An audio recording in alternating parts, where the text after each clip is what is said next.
If you see the moon, you see beauty of moon. If you see the sun, you see power of God. And if you see the mirror, you see the best creation of God. So believe in yourself, and this is what believed by Managing Director of Indus Communications, Mr. Vivek Shetty. Round of applause for them. And for more on introductions, I request our past President, Rotarian Chandrakant Dalal, to introduce Mr. Vivek Shetty. Please, Chandrakant Bhai, please come here. Thank you.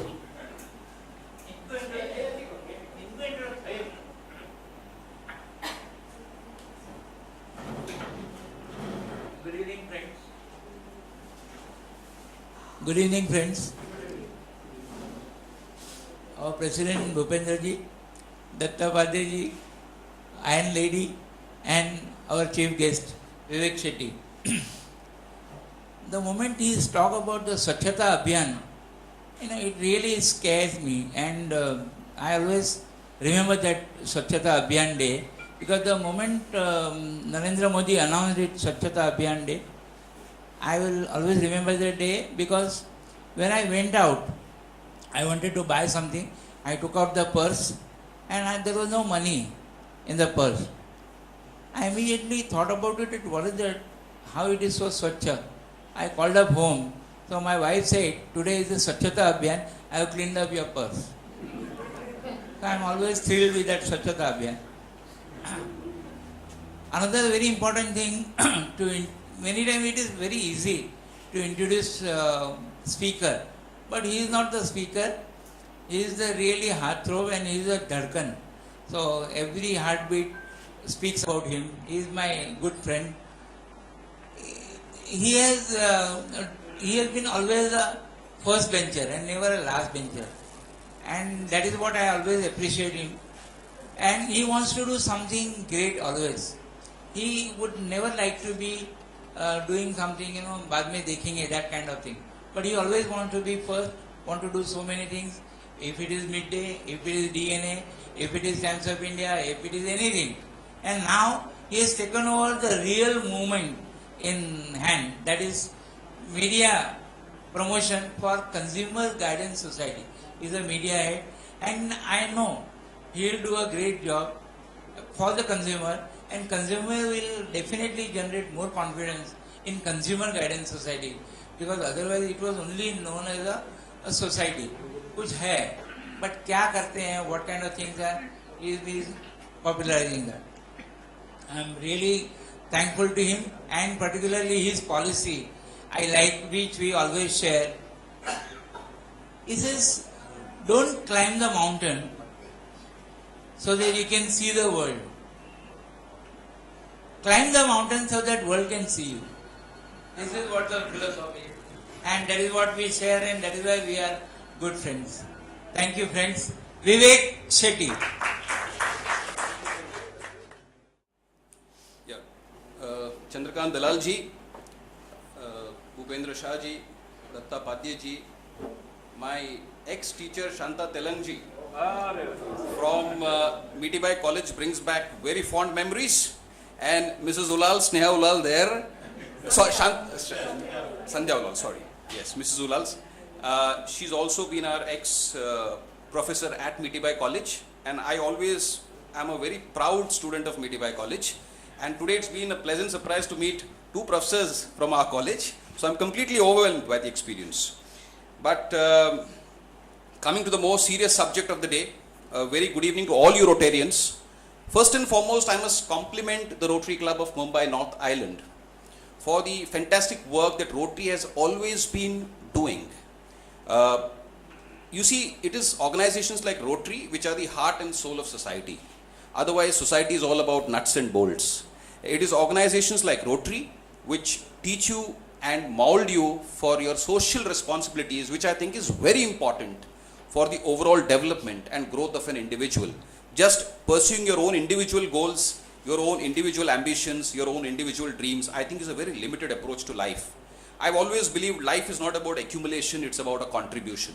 And I think it's organizations like Rotary which inculcate these values in you very strongly. So congratulations to the entire team of Rotary Club. A big round of applause. And I'm also privileged to have with me in the audience my dear friends today, Rahul Kapoorji, who's a Bollywood producer and entrepreneur and a businessman in his own right. Shraddha ji, who's a popular actress and she's now got the lead in a Kannada film. So that's good news for all of us. And Sandhya, my dear friend, karate champion. She's been the Maharashtra state champion. And she's also now a very successful model and now venturing into Bollywood in a big way. She's done some films earlier, but she's got another film coming up 2 months down the line, which is produced by another dear friend of mine, Kaushik Srimankar, a highly successful fashion designer with the label Orios in Pedder Road. They've got a beautiful store. So he's producing that film. So we really look forward to this experience. And last but not the least, I may call him my bum chum. Yes, if you pardon the vocabulary. But Longinus and me go back a long way. Incidentally, ma'am, we both hail from the same college. Of course, there is a little difference in the years, but we are from the same college. And Longinus got laurels to our nation with his choreography of Jai Ho from Slumdog Millionaire. He is also doing many other international projects besides Bollywood projects. So great, it's a wonderful audience. It's a privilege for me as a speaker to have such a great audience, because when you go to speak somewhere, you always look at the audience and you feel, oh wow, if you have some fantastic people there, that's a great moment. Having said that, coming to the subject of the day, I've been told to speak on role and responsibilities of media in consumer awareness and nation building. Now, first and foremost, some interesting observations about media. We all know Edmund Burke, British politician, had described media long back as the fourth estate, and very truly so. It's the most important pillar of democracy. Media today is like the eyes and ears of the citizens. I say God is everywhere and media is also everywhere. You look left, you look right, and especially today with the mushrooming of television channels, with social media, print media was always there. Well, it's all over the place. And, Thomas Jefferson, US President, third US President, if I remember correctly, once observed, he was asked to make a choice between governments and media. And he said, I'd rather have, no government and newspapers rather than have no newspapers and government. So he said, if given a choice, I would do away with government, but I'll never do away with newspapers, because they play such a vital role in society. They are, in fact, the catalysts of change. And how do they bring about change? They clearly affect your choices. They clearly affect your perception. So perception management is the key. I'm sure all of you all are pursuing different professions. You all may be businessmen in your own right. You may be entrepreneurs in your own right. Today, business is no longer about, very little about what you think you are. It is a little more about what you really are. But it is the real thing is what people think you are. Business is everything about what people think you are. And so there we come to this game of perception management, and that is where media plays a key role. And for the last 15 years, I've had a fantastic opportunity, if I may say so, through my profession. We run a 360 degrees communication agency, which is into advertising, which is into public relations, which is into event management and celebrity management. So we've had, for almost 15 to 20 years, a very good solid chance of looking at the media very closely. I've had some very fantastic experiences. I'm also in the final stages of writing a book, which I hope to unveil later this year, which is primarily, my personal experience professionally and personally with the media. But I would like to begin with one hilarious episode. I was once called by a very prominent businessman, if I may say so, maybe running a 5,000 crore plus company. And he, over a period of time, we had done a lot of work for his organization, so we got to be really good friends. We got on first name basis, if I may say so. Though he's a little senior to me, but we were that friendly. So one fine day he came and told me, Vivek, I have a problem. I want you to help me. I said, what is the problem? So he told me, look, the business is doing fantastic. There's no problem. We're making tons of money. The profit margins are great. This is a little bit personal. So obviously, I was thinking on a different line altogether when he said personal. And I thought maybe we are good friends, so he's going to talk something very personal to me. he said, look, Vivek, his wife happened to be an ex-actress of Bollywood. She's still very, quite young, but she's no longer active in Bollywood circles, if I may say so. She played the lead roles in quite a few films and made a phenomenal debut. I don't want to name people because I've always believed it's not about people, it's about issues. So I want to highlight an issue through this episode. So he told me, look, she's there in all this, what we call the Cozy Page 3 Club. They're all part of the Cozy Page 3 Club. They're always on the circuit. But all her friends get photographed. They're always seen in the newspapers whenever they attend parties. But my wife is there at the same party. She never gets photographed.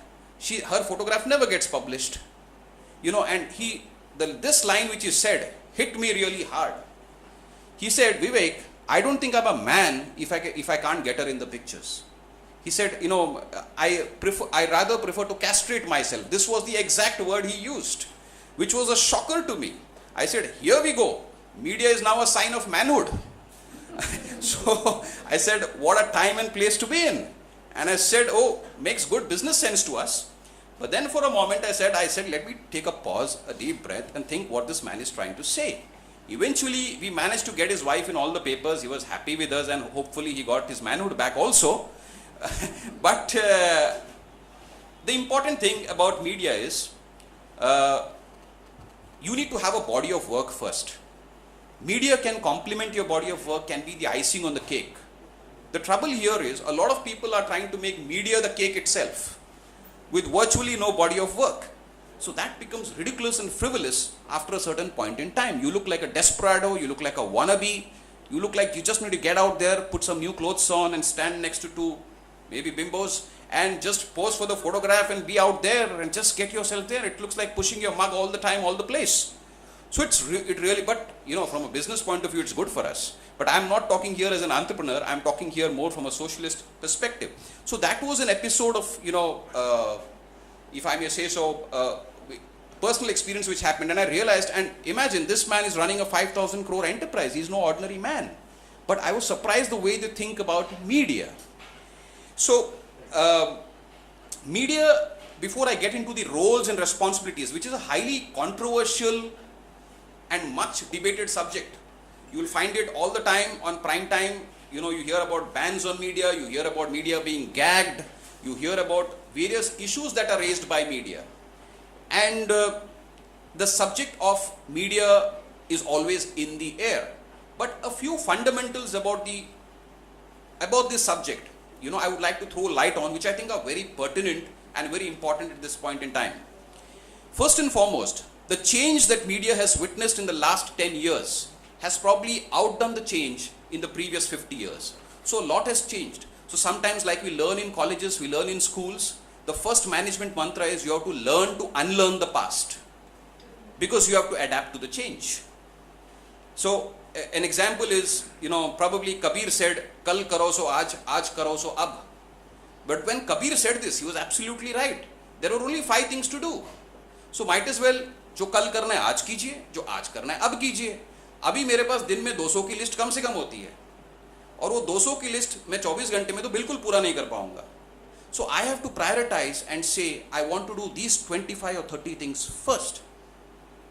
And whatever I would say, never do today what you can do tomorrow, because I have 200 things to do in a day.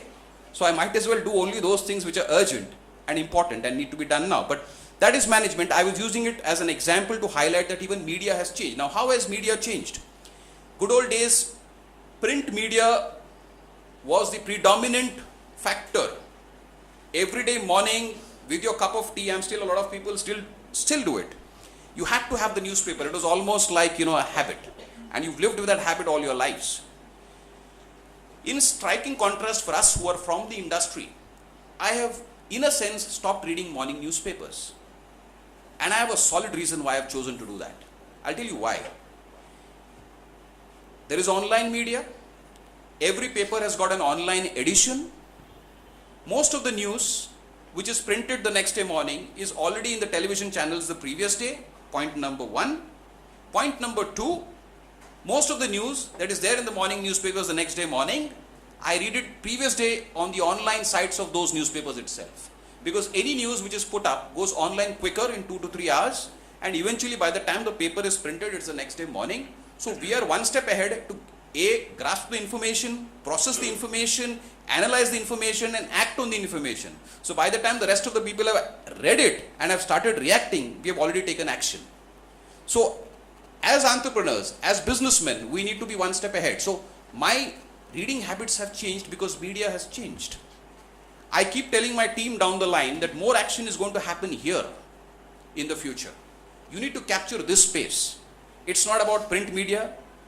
And incidentally, magazines, we are in touch with the owners of newspapers and magazines on a regular basis.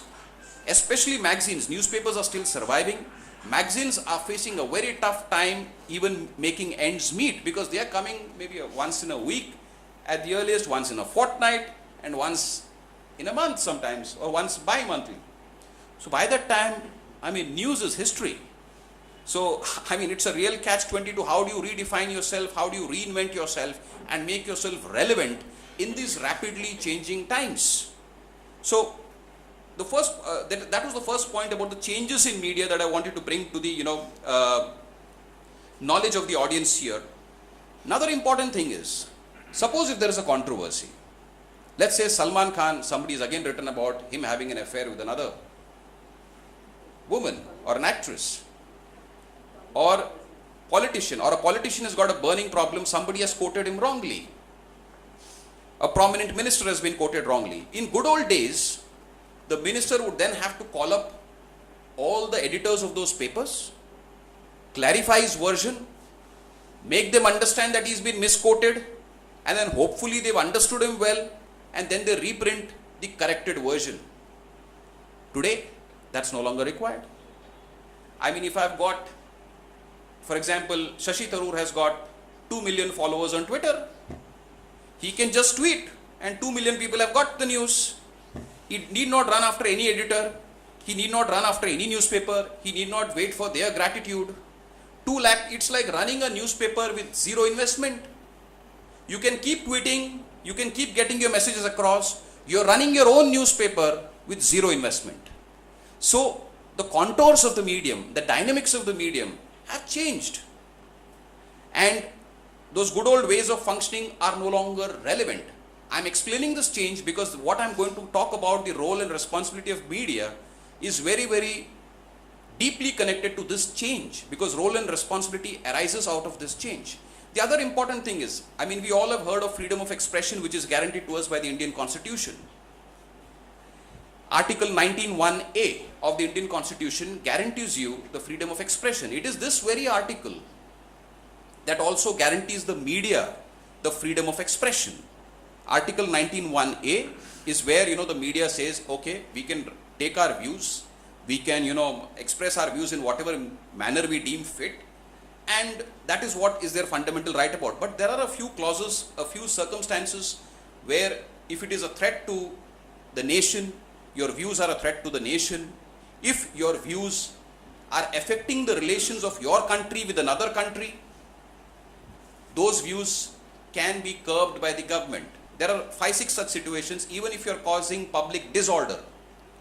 If your views are going to cause anarchy in society. I'll give you one personal example. It is not about religion here, but Ram Gopal Verma tweeted something about Lord Ganesha. I'm sure all of you have read about it in newspapers. I was the one who filed a case against him. Again, under the same freedom of expression. You may follow any religion, the matter is in court now, and he has apologized for it. But my point is simple.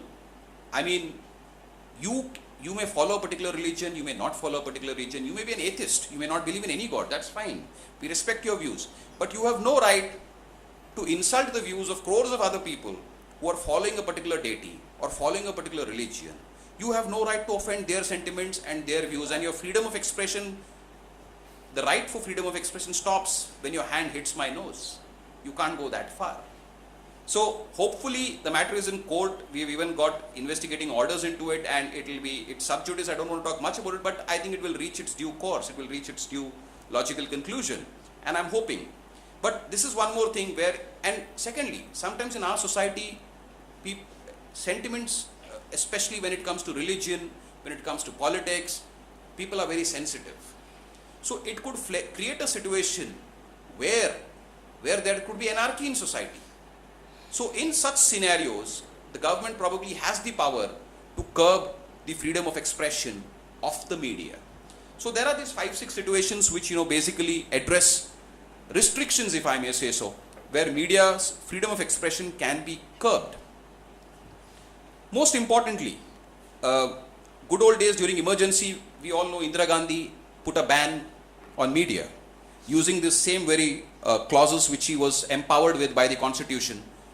And today, if somebody, now we heard of the documentary being made on the Nirbhaya case, we all are aware of it. The government took a stand and said we want to ban this, we don't want it to be shown. The Home Ministry issued an advisory to all broadcasting houses. Now if you look at it effectively, what does a ban mean today? Those days there were only newspapers. When Indira Gandhi announced a ban, there were only newspapers. So you could go to the printing press, you could seal them, and matter is over, and make sure the paper does not come out tomorrow. What is the effectiveness of a ban today? BBC has already shown it. It's available online. You can access it on YouTube. So what does a ban mean? It is just psychological satisfaction for you that you've done something. It is just food for the people, though, that government has taken some action. But the ban in practicality means nothing. So see the changes that have taken place in media over the years. Good old days, ban had some relevance. Today you can't ban. Online media is not being doctored and monitored to the extent that print media and electronic media is being monitored and curbed. So it raises very pertinent questions. Do we need controls on social media? Do we need controls on online media? Because otherwise the ban has got no meaning. And so my objective here is not to sit on judgment. I don't want to sit on judgment at all. My objective here is to provoke thought. I want to sow some seeds of thought so that each one of you all have got enough food for thought by the time you've gone home and you're thinking, yes, why is this happening? Incidentally, one more important point. Foreign investment, again that brings me to it's connected to the same point I made, is limited to 26% in media. Again the same old reason that if say somebody like CNN, owned by Ted Turner, American media house, invests in India and takes 100% control of a particular media house, then he might start influencing Indian politics, Indian policy, and he's an American. So foreign investment was kept at 26%. It's still at 26%. My question is, again the same point. I mean, you keep it at 26%, you keep it at 50%, you keep it at 100%. Whatever news he wants to do, he'll put it from there online. It will still reach India. He can still reach India with the same news. So what is the meaning of 26% anymore? I'm raising a question. How effective is limiting foreign investment to 26%? Practically, what does it mean? It means nothing. The news can still come. If he still wants to influence policy, he can still make sure news reaches us through a different medium. So now, these are the changes that media has seen over the years. The question is, there are some, programs now. They call them, I don't want to name specific channels or specific programs, but I call it the lung hour. You need 4 lungs to survive on the show. 2 won't suffice. It's screaming, yelling, shouting. I won't take names because it's not about people, it's not about individuals, but it's completely harakiri and a big tamasha out at times going out there. Yes. So I have chosen to call that program the lung hour because you need 4 lungs to survive on that show. With 2 you can't survive. So anybody who's got 4 lungs can qualify for the show. But the point here is, in all that melodrama that's going on, let me also tell you, it is also a reflection of our audience. See, everybody likes to watch a tamasha in the neighbor's house. Nobody wants a tamasha in their own house. So it is that appetite for tamasha which is being satisfied by these channels. That is why they are getting the TRPs. That is why they are getting the ratings. See, there was an interesting debate on BBC once. They said boxing is a very bad sport. Rahul, you're a former boxer. Boxing is a very bad sport. Man beating man. Very bad. We must ban it, they said. So one boxer who happened to be on the debate, he said, yeah, and see, he made a very such a simple statement, but it was so very relevant and deep. He said, if you all feel boxing is so bad, and it's man beating man, he said, look, the moment we have a match, there are tickets sold out and there are people waiting in long queues outside. So many channels are broadcasting it all over the world. Don't buy tickets, don't watch it on television. Automatically there will be no money in the sport. Automatically we'll stop playing. So it is our choices, what I'm trying to say here. Even today, you have a remote with you handy. You press a remote and you can change channels. But probably we don't do that. And because we don't do that, these kind of things keep growing. So somewhere I feel that is my most important point, that you have to understand, I have always believed one right man is a majority.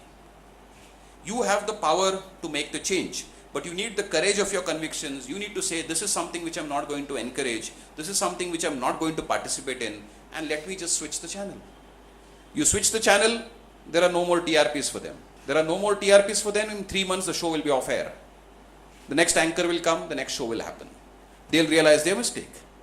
So, these are things about the changes in media, rapid changes which have happened over the years, and it is in the context of these changes, in the context of this environment, that we have to understand the role and responsibility of the media. Consumer Guidance Society of India, I would like to touch first, because today my talk is also on consumer awareness and role of media in consumer awareness. That's compared to nation building, it's a very smaller subject, so I would quickly like to run through it. I am the All India head for the media cell of the Consumer Guidance Society of India. Again, abroad, if you go to a country like America, the consumer is a highly empowered gentleman or lady. He really knows what his rights are. Here we had a fantastic body which was doing good work for 45 years. It's been in existence for 45 years. Almost 70-80% of the cases which come to us, we managed to give them justice. Like, for example, 2 months back we made it's not just about me, there's a whole team there. I'm just the head of the media cell, so I wouldn't like to take credit entirely for everything that's being done there. I'm just part of the team. But a builder, for example, refunded 55 lakhs when we found he had made a clear-cut mistake, and there was a clear-cut violation of the law, and which amounted to forgery, which amounted to fraudulent behavior on part of the builder. There are people who come with complaints against Vodafone, and we have got very good support. All this, whether it's Times of India, here I can take names, whether it is DNA, whether it is channels, they all have given us solid support. We've raised these issues, and ever since I have come into the helm of affairs for the media part of it, fortunately they were doing good work, but वही पुरानी कहानी होती थी कि जंगल में मोर नाचा किसने देखा. तो काम बेचारे बहुत अच्छा कर रहे थे, लेकिन कहीं ना कहीं परसेप्शन मैनेजमेंट में पीछे रह गए थे. अब फॉर्चुनेटली हमारे आने से थोड़ा परसेप्शन मैनेजमेंट कंट्रोल में आया है, तो अभी केसेस भी बढ़ गए हैं, हमारी रिकग्निशन भी बढ़ गई है. कुछ कंपनीज ऐसा है, for example I won't name them, they have said if consumer guidance society gives us a letter saying that this is a fit case for refund, we will, without even batting an eyelid, will issue the refund. Now this respect we have got also because we only take on cases which we believe are highly credible. If we find sometimes false complaints also come to us. But the role of media has been very important. In the last 1 year, we've got good coverage in press in major papers like Times of India, in major papers like DNA, and almost 3-4 column write-ups. So that has created consumer awareness. And I want to tell each one of you here, all you Rotarians, any consumer problem that you have, God forbid you should never have one, and I wish you never come to me for that. But God forbid if you have, please come, don't take it lying down. Every case, don't think of it as an individual case which you are fighting. Think of it as a movement which has started, and because of your actions, thousands of other people are going to benefit. It sends the right message to the company which is indulging in fraudulent behavior. So consumer awareness, the role of media has been critical for us there. It has made a huge difference because one more thing, companies आजकल उनको डर लगता है बदनामी से. पहले क्या होता था, they used to think, oh, it's that individual, और हम इतनी बड़ी कंपनी है, हमारे पास पैनल ऑफ लॉयर्स हैं who are on the payroll, ये लोग हमारा, ये बेचारा he is taking a salary, ये क्या कर लेगा हमारा, किधर तक केस लड़ेगा. But when a consumer society comes into play, they understand it's an organization, it's a team of people, they know the law, they know the consumer forum is very clear cut in its guidelines. So then they get, and they know that all cases are also highlighted in media. So then they get scared, they get worried, they are worried about the consequences, they are worried about the reputation, and they are willing to come to a reasonable settlement. So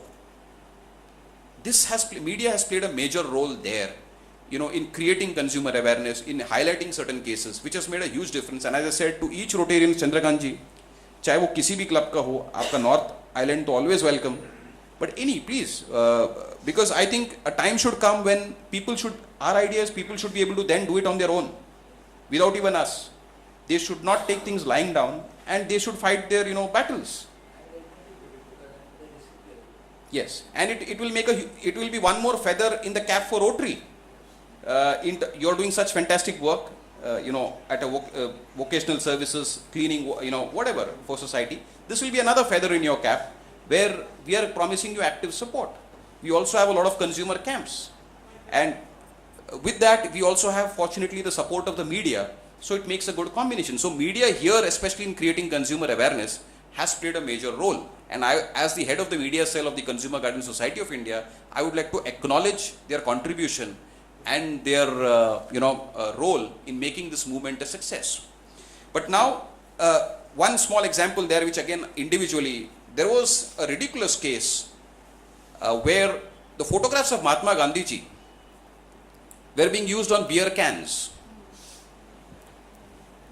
Now, when I first read about it and I first heard about it, I was shocked. I said, a man who didn't drink alcohol his entire life, tomorrow after I pass away, they may use my photographs on condoms or somebody else's photograph somewhere else. I mean, where does one stop this? So I said, this is ridiculous. A man who didn't consume alcohol his entire life, a man whom we consider father of the nation. The best joke was the company which was doing this was a US based company from Connecticut. But those beer cans were being sold in India. So I filed a case against that company. It was called some brewing company, I forget its name, and good I forget it. But we filed a case against them. And today, fortunately, 2 months down the line, the beer cans, for whatever reasons, and I was a little surprised because I think when I did some research, there was one more gentleman from Andhra Pradesh who probably filed a case. So for a moment I said, 125 crore Indians call Mahatma Gandhi the father of the nation. And how come nobody, is taking this issue seriously? After we did that, as of today, the beer cans are not available in India. The company has posted an official apology on Facebook. But I wanted to drive home a more pertinent point. I said, who are the people who have given permission for these beer cans to be sold in India? I want to know who's that joker. And how does he go scot-free? I mean, anybody and everybody knows who's Mahatma Gandhi. How can you use Mahatma Gandhi's pictures on beer cans which are being sold in India? And any product for consumption which is being sold, you have to take proper permissions from FDA, the Food and Drug Administrations, you have to take permissions from the Excise Department. There are various round of permissions that you have to go through. So who are these bunch of jokers who have given permission for Gandhiji's pictures to be used on beer cans? So we are still pursuing the case. It's just 2 months down the line. But the good thing is the beer cans are no longer available in India. So at least one part of the problem, I would say in a sense, has been solved. But imagine for a moment, I don't know of any other person, I did a Google search, I did everything possible. There was one gentleman who filed a case in a court in Andhra Pradesh, and I filed a case in the Mumbai Andheri Metropolitan Magistrate Court. Except for two of us, if assuming for a moment these two cases were not filed, what would have happened next? The beer cans would have continued to be sold. So I always believe all progress is due to in India we have the typical approach, ye court kacheri ke chakkar mein kaun padega? But I have always believed all progress in the world is due to the unreasonable man who says why not?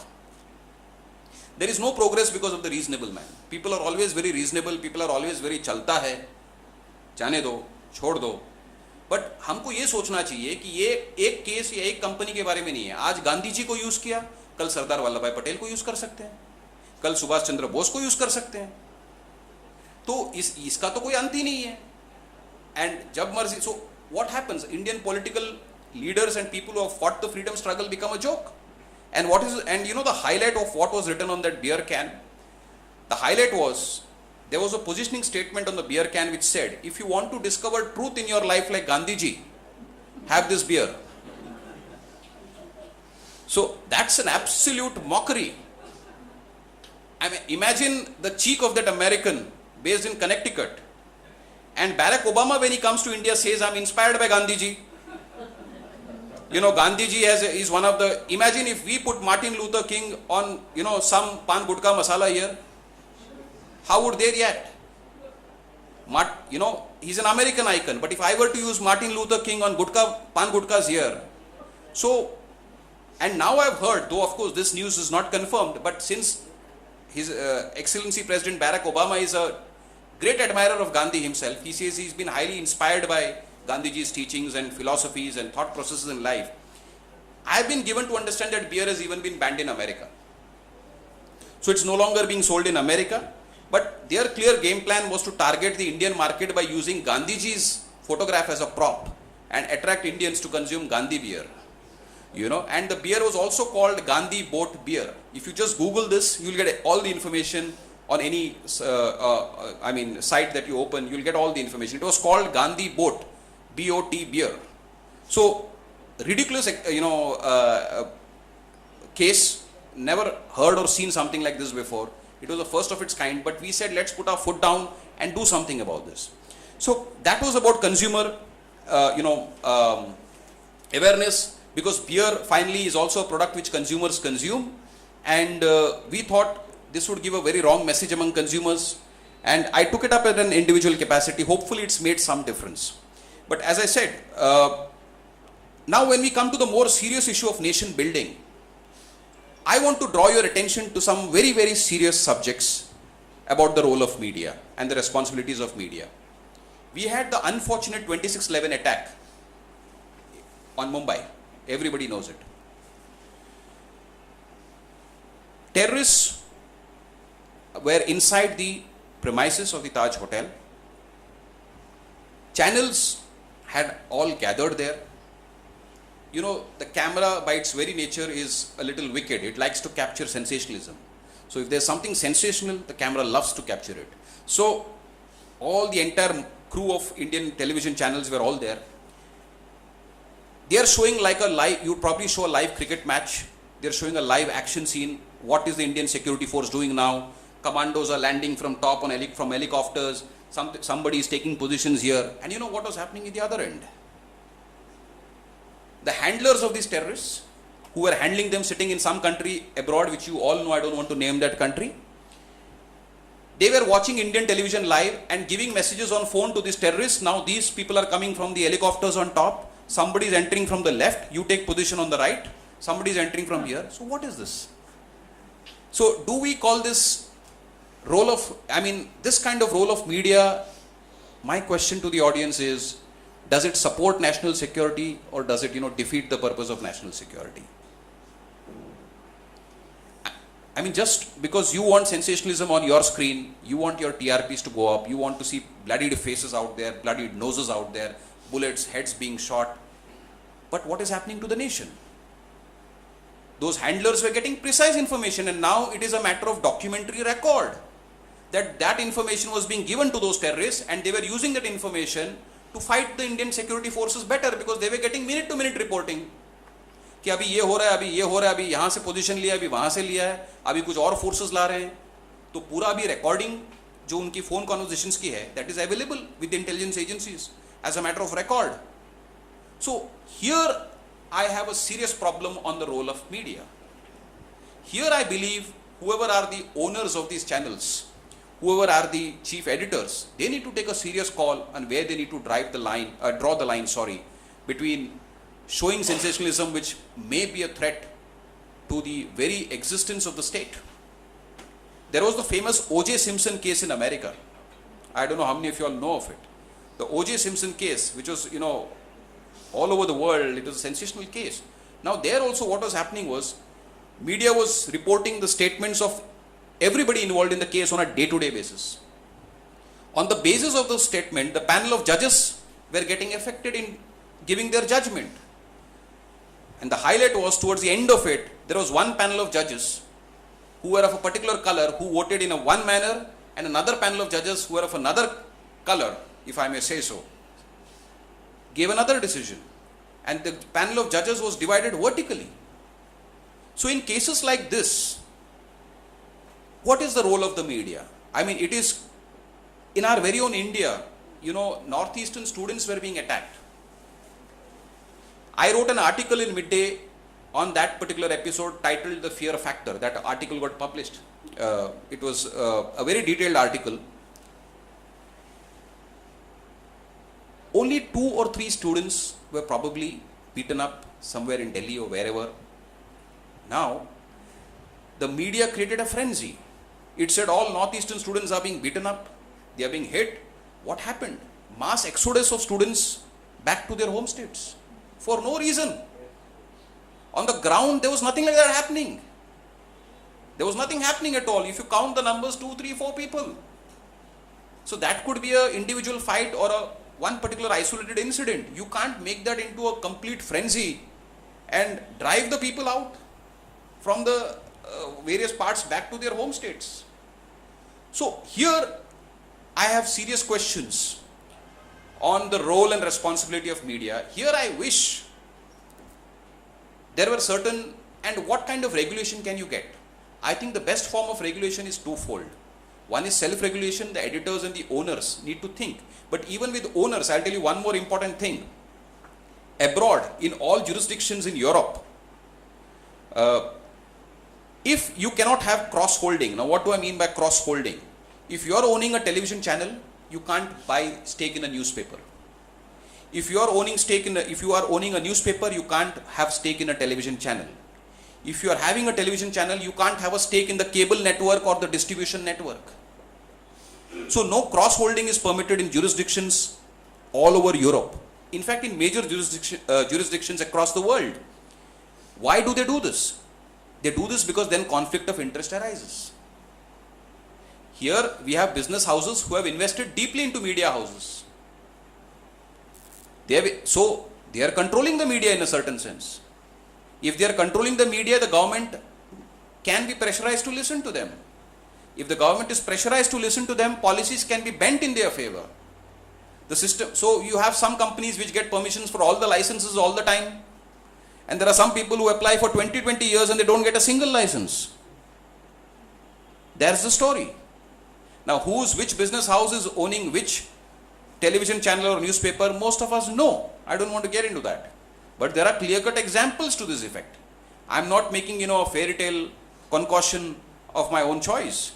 There are clear examples out there in the open. So, my question is, here is where the role and responsibility of media, when it comes to nation building, certain corrections probably in the way they operate are required. And how do you bring about this correction? Again, banning barring them through government pressure is not the only solution. I think the first solution lies with y'all. You have a remote. You are an empowered viewer today. You've got a choice of, there are so many online portals, news disseminating sites. You have the power. You can stop a newspaper for a particular reason, you can start another one. The first, I think, role comes with us. The second role has to be with the owners and editors of various channels and newspapers. They have to impose some self-regulation first and say that, terrorists in Jammu and Kashmir are being given a platform on national television. Which country in the world? You are sitting in Jammu and Kashmir, you are saying Jammu and Kashmir should be should separate from India, and you are residing in Jammu and Kashmir. Which country in the world would allow this, and you are getting a platform on national network? Recently it has happened. It has caused probably friction between two coalition partners there. But it is giving a platform to terrorists. Tell me one country in the world where sitting inside their country, you can tell my state should be separated from this country, and you will get a platform, you will get a nice house there, government will give you accommodation. Which country in the world does this? I'm a little surprised. So we have to draw the line. This is a fit case for sedition. Sedition charges should be put. And here again, I mean, there's a limit to freedom of expression. That's what I'm trying to say. Freedom of expression doesn't mean you destroy the very state within which you're residing. It does not give you that much right. Otherwise, the entire democracy, the entire nation can just collapse. And Malcolm X, who was an American minister, very rightly observed, and he was a human rights activist. He was more known as a human rights activist in the US than a minister. He very rightly observed, media can make or break a nation. Because our eyes and ears are now the media. We are all getting influenced by media. But my word of caution is, please stop, pause, and think for a moment. And you are empowered. You can change, channels. You can change newspapers. You can change your reading patterns. You can send home a message very strongly. If each one of you all make that change, I think then automatically the change will come in all other departments, be it media or elsewhere. So, one more last important, I think, am I going time bar? How much time do I have more? 2 minutes. We'll finish it in 2 minutes. So, one last important point before, we close this evening's speech or talk. Europe especially has developed a very special right.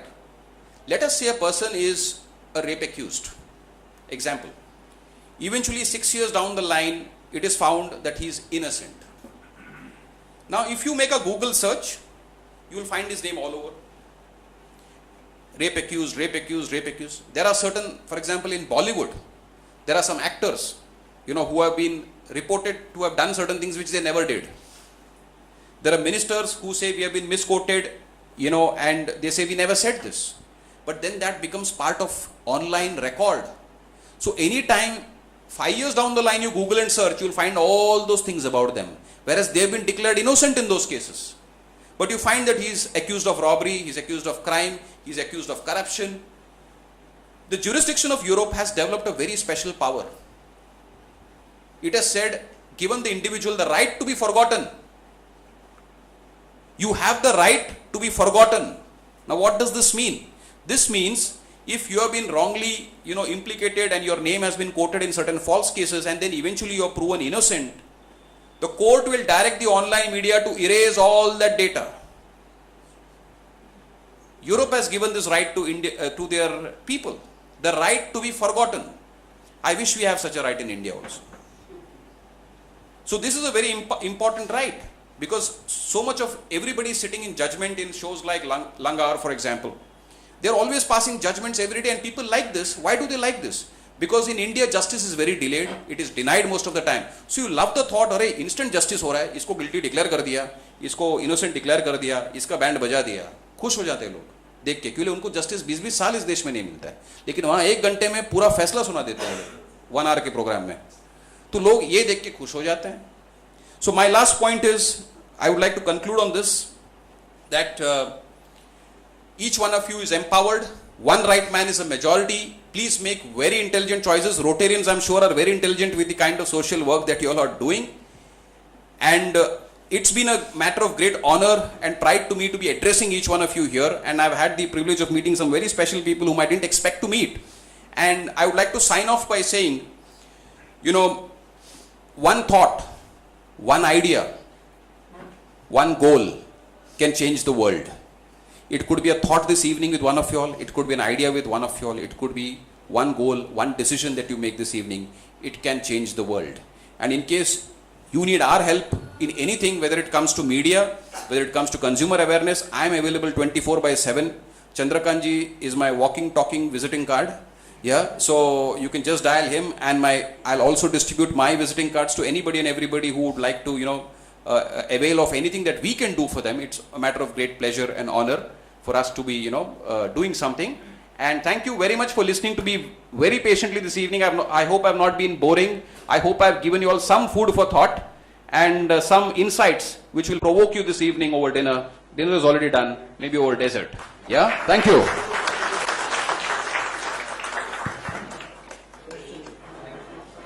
Thank you, Vivekji. It was very, very interesting, and I think that 45 minutes is very less for this topic. And we are very much grateful, all Rotarians, all North Islanders are grateful to you that you had informed us that any complaint, anything in your mind about the consumer, you can contact him anytime. And this is, I think, great thing about the Vivekji. And whatever the knowledge he gave, whatever the things, whatever the example he gave, that was, I think, very, very, very useful for all of us. And again, I think one big round of applause for him. And any question answer, I think we have a round of question answer. So if anybody likes to answer, yeah, please, Raj. So we are discussing the role of media in nation building.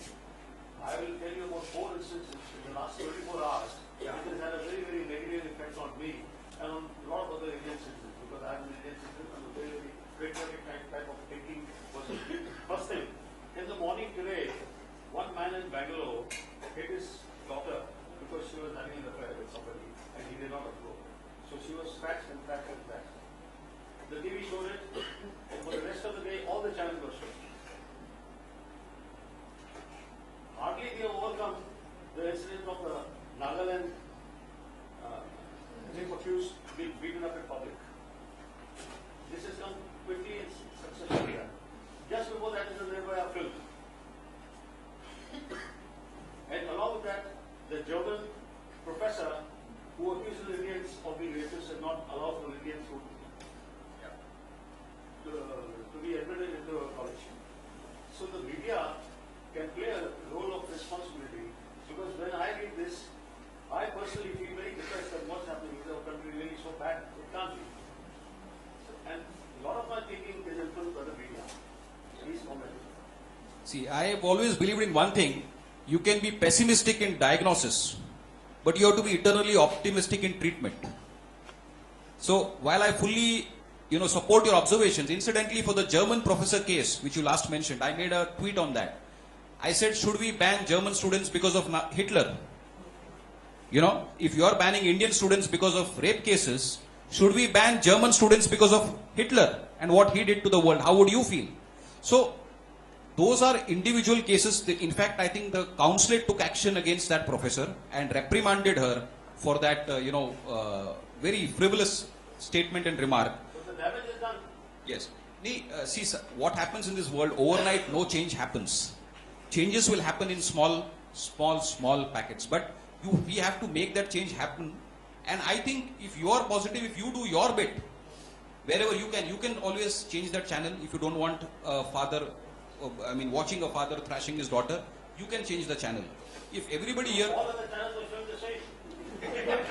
Yes, I'm saying, I come... Why do you take that thing so personally? I have to take it personally because I'm an Indian. I'll tell you, when all channels show the same, at least in my house I've got a keyboard, I play the keyboard. I don't watch any of those channels. So, you always have a choice. My point is, at a more fundamental level, you see, as I told you, let's face one thing. There is an audience for this, that is why it's being shown. Number one. The moment, I'll tell you a case of Israel. There was, an attack by the Palestinian group Hamas. Okay? And it had severe effects on on certain parts of Israel. All the newspapers, all the channels, newspapers in particular, put it on page 20. In India, it would be on page 1. All of them, now Israel is known for its intelligence. Their intelligence agency is called DIET. And they are amongst the most, powerful intelligence agencies in the world. They put it on page 20 very deliberately. They didn't want to, boost the morale of these terrorists. And they put all good news on page 1. So can this negative reporting not be done on page 20? Why does it come on page 1? See, as I told you, if you see, there are many shows on Indian television, besides news shows, which are basically tamasha. Now, if there is so much tamasha happening, somewhere there is an audience for this tamasha also. So, it's a catch-20. Yes. So, you cannot, completely lay the blame on the door of the media. Today in television industry is so competitive. If one show does not run for more than 2 to 3 months, it's off air. But if there is an audience, then they would love to show the tamasha. So the fact is, there is also an audience. Can I ask one question? Actually, health has also become a very saleable commodity. The amount of diabetes things that we see in the paper is really amazing. Number two, about the genetically modified food. We do not know what effect it's going to have on the human body in long term. And number three is triclosan has been banned in USA. And I see advertisement on the television saying that my mouthwash has it and please buy it because it has triclosan. I really do not know how things could be so contradictory. It's good for Indians, but it's bad for Americans. So, the health thing is so important, and if we do not take care of it, I don't think there are the end. You hit a very important subject. Purely for paucity of time, I did not touch upon it today. And this question coming from a teacher of mine, I fully respect. And let me tell you, just 2 months back, the Consumer Guidance Society of India did a campaign on misleading advertisements. If somebody is misleading you through an advertisement, you have a right to file a case. You bring that case to us. He is misleading you. He can be penalized for that and he can be brought to book. But it takes an alert consumer to, because today healthcare, like any other thing, has become a business. They're running it like a business. It's no longer about that so-called noble profession which people used to talk about for many, many years. It's not that noble anymore. It's just another business. Even education is being sold. Yes, everything is being sold, So we are in a capitalist society where marketing is the key. So at the same time, if you as a consumer bring it to our notice and say this ad is misleading for these reasons, we can definitely book them on this. In fact, that campaign which we ran was reported in all newspapers, including Times of India, everybody who gave it a 4-column exposure because they felt the subject was very relevant. Abroad, they even like you have a vada pav selling here. Abroad, anything you want to sell, you need first permission from the FDA. Here you can make anything in your house and go in the streets and start selling it. So, changes have to be effected at a more deep-rooted level. But to answer your question, if you find a misleading advertisement, please bring it to our notice. There are policies, banning the advertisements such as children in the US. And we cannot show certain food advertisement during certain times. So is it possible to have those in India? Because it's really, really important when you're living with the habits of since she has already brought the topic of the health advertisements, which is the in thing right now. Any burger or anything, they always say that it's healthy, but nobody has verified this taste. And number two is like we see all the healthy foods now; it's become very fashionable. But when we dissect it, we found that there is high sodium, there is high, there is no high fat, there is a high sugar in it, or there is a high salt in it. So actually, it is in a way they are just making it palatable. They are increasing the ingredients. So all these things, I think, needs to be verified, and the government is, I think, writing into the policy in banning such things. And also the FDA is, I think, looking into it, making it a policy that if you are making certain advertisement claims, then it has to be verified in a certain manner. But meanwhile, I think we should have some solutions, like you said, that we have to come to the consumer society and file it.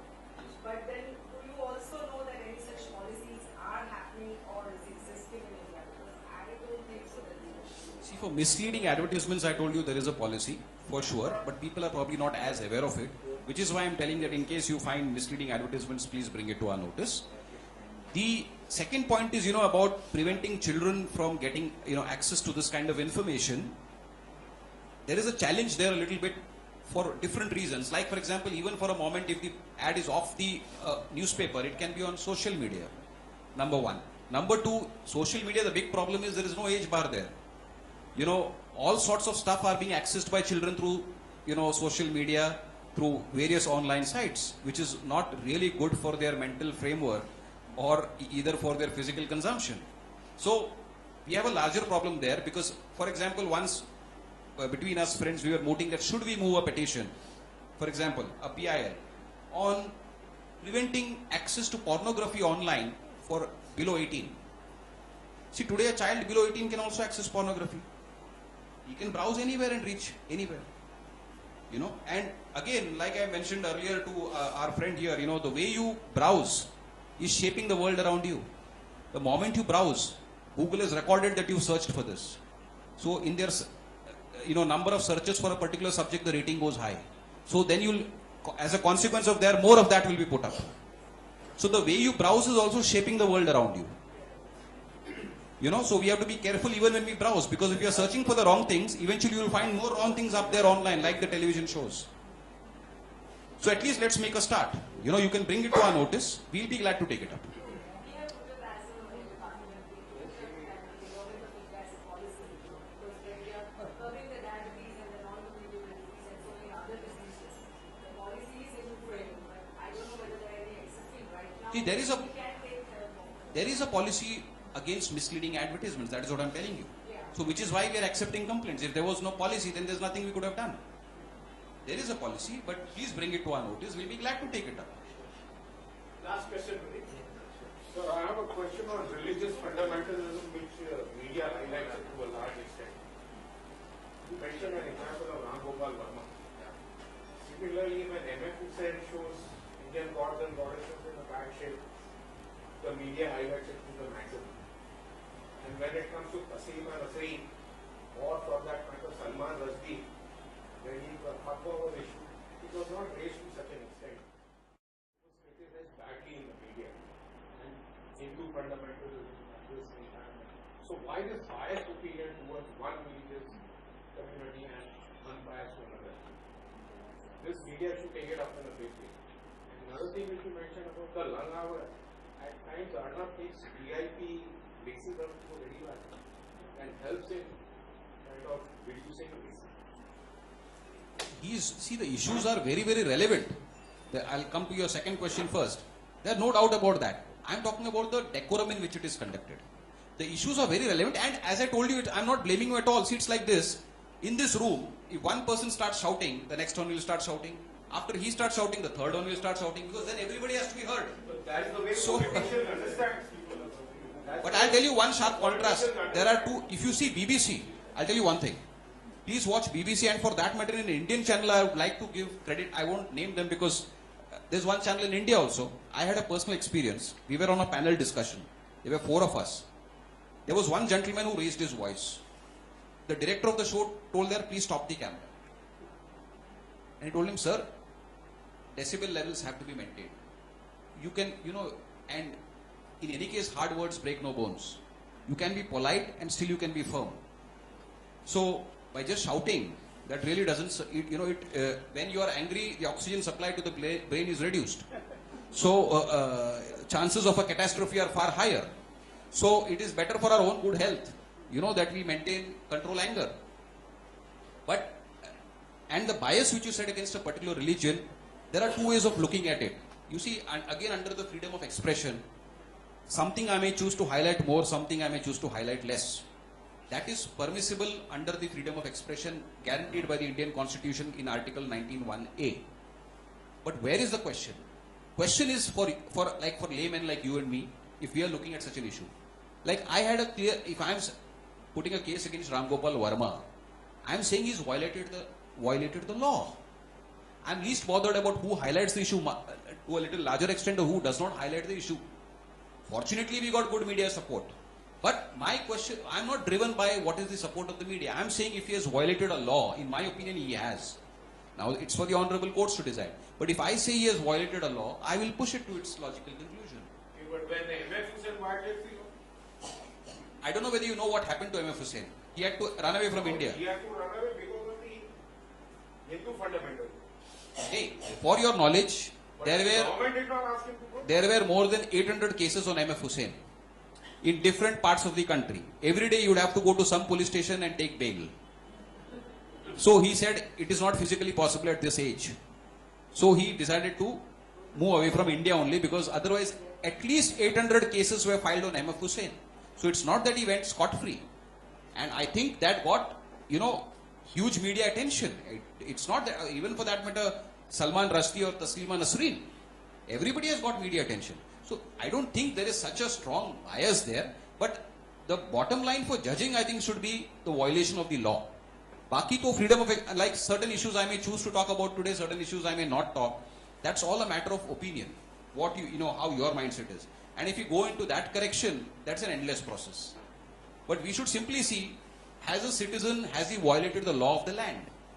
If we think he has violated the law of the land, we should pursue our legal options. That is my point. Thank you. Thank you very much. Vivekji, it was a very wonderful and everybody is impressed and I think it is require a more time. 2 hours, 3 hours is not enough.